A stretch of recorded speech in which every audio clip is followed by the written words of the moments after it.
Presenting by मां Santoshi recording studio Kiratpur. Singing by Sanjeev Smart।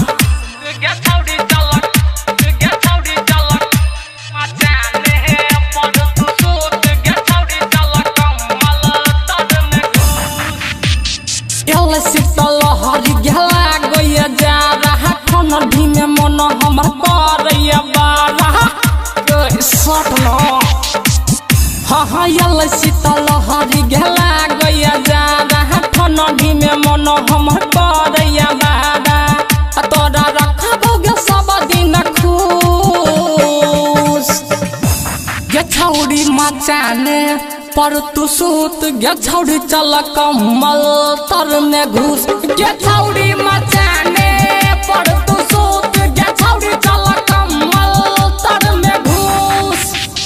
DJ क्रांति गे छौड़ी चल गे छौड़ी चल मचाने पर सूत कमल तर में घुस। मां संतोषी रिकॉर्डिंग स्टूडियो मिलैला एलियो हम थर थर का कोई छिठड़ाला दुनु हाथ गे छिनक देखिले साचे कहै छियौ हाँ मिलैला एलियो हम मानिले बात गे थर थर का कोई छिठड़ाला दुनु हाथ गे एना हमारा से छौड़िया ने रूस गे छौड़ी मचाने पर तू सूत गे छौड़ी चल कमल तर में घुस गे छौड़ी मचाने पर तू सूत गे छौड़ी चल कमल तर में घुस।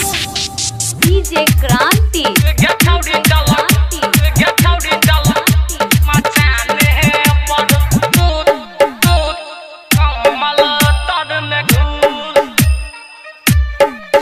हे गे करने गेरी छौड़ी जा देन सोच रात अन्हरी अच्छा गिरै छै ओस कोई जल्दी आना बिजलियो कट गेल छै हाँ करने गेरी छौड़ी जा देन सोच रात अन्हरी अच्छा गिरै छै ओस अरे ते संगीत संगे मजा लूट गे छौड़ी चल मचाने पर तू सूत गे छौड़ी चल कमल तर में घुस गे छौड़ी मचाने पर तू सूत गे छौड़ी चल कमल तर में घुस।